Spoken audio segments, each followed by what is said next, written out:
Okay, so we are going to walk through what we know about treasury stock. And the lecture, admittedly, is a bit abstract. The easiest way to learn how treasury stock works is to just look at a transaction. So we're going to look at exercise 11-10. All right. So let's jump into it. On October 10th, the stockholders' equity of Sherman Systems appears as follows. All right. Green shaded box. We've got common stock $10 par, 72,000 shares. So you do the math. That's $720,000. Paid in capital in excess of par value. Common stock. So we know what that is.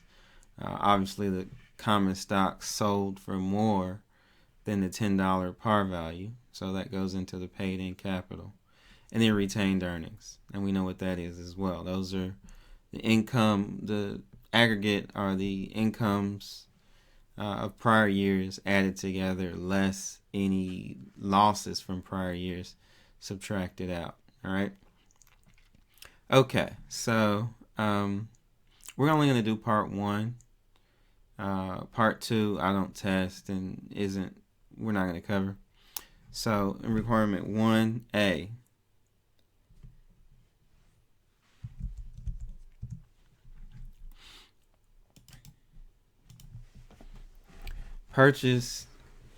Sherman Systems purchased 5,000 of its own shares.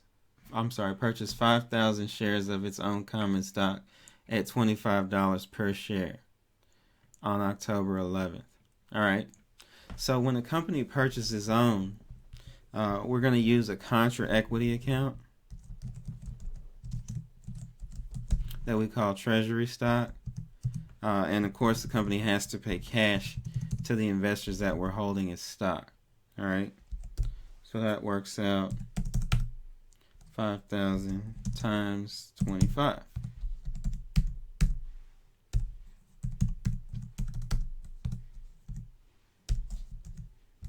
All right.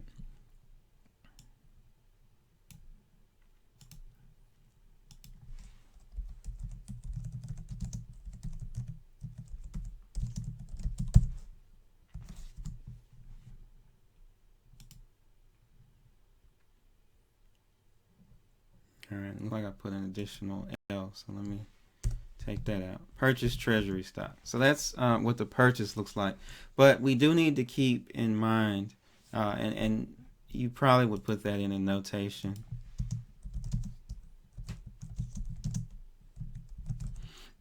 Because we do have to keep track of what was paid per share, because that's going to become very important when the company resells treasury stock. All right.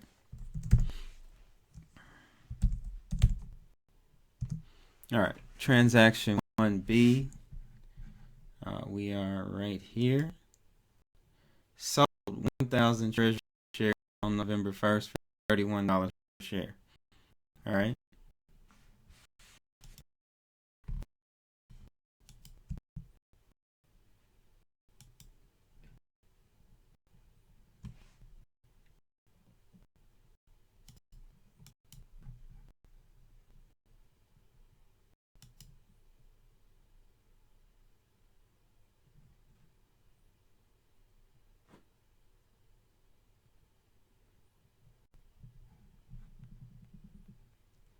All right. So sold 1,000 shares. So the company's going to get cash when they sell those shares.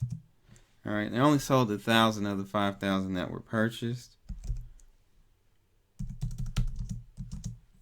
They sold for $31.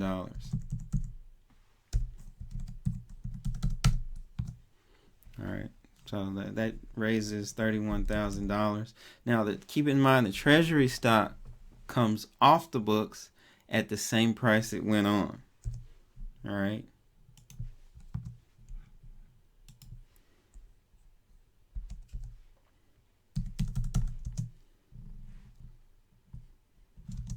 And that's the $25.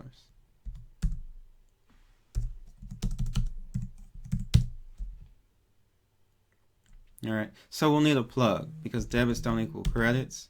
And that plug is an account that we haven't discussed yet, but we'll call it paid in capital.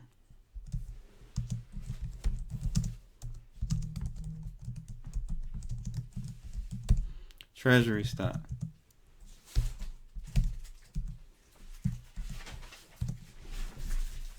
All right.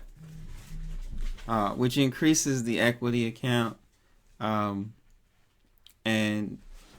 I won't ask you this, but that actually is somewhat treated like retained earnings. If the company needed to pay a dividend, they could pay it from that account, right? It's not really restricted like the common stock account would be, right? The paid-in capital accounts aren't as heavily restricted as the common stock or the treasury stock accounts would be, all right?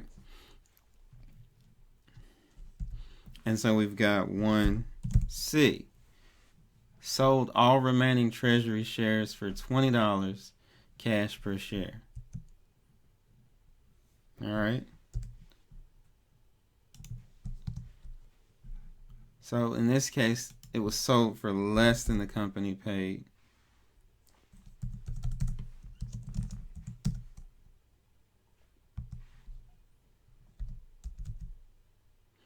And of course, where I'm getting the 4,000 is there were 5,000 originally purchased. You sold 1,000 in Part B, which leaves 4,000.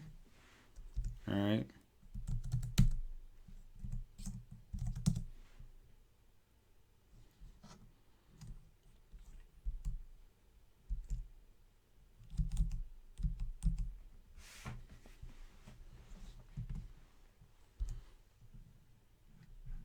Treasury stock comes off the books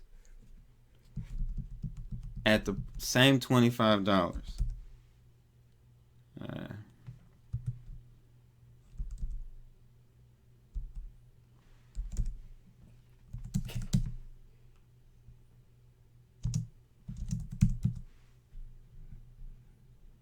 right, and that's an important rule when you're asked to journalize entries from treasury stock.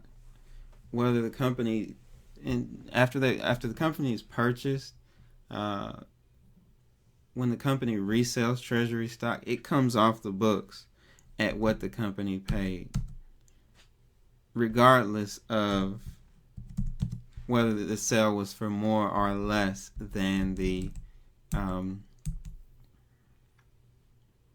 company paid for it. All right, but since this is less, we can do a couple of things. All right, if we have a balance in the paid-in capital treasury stock account, we can wipe that out. All right, with the credit. It's an equity account, so with a debit. So paid-in capital treasury stock is an equity account, so debiting is a reduction. And since we previously recognized an increase, we can also wipe that out. And if you didn't have a balance in paid-in capital treasury stock, you would just do the next step, and that's a hit to retained earnings.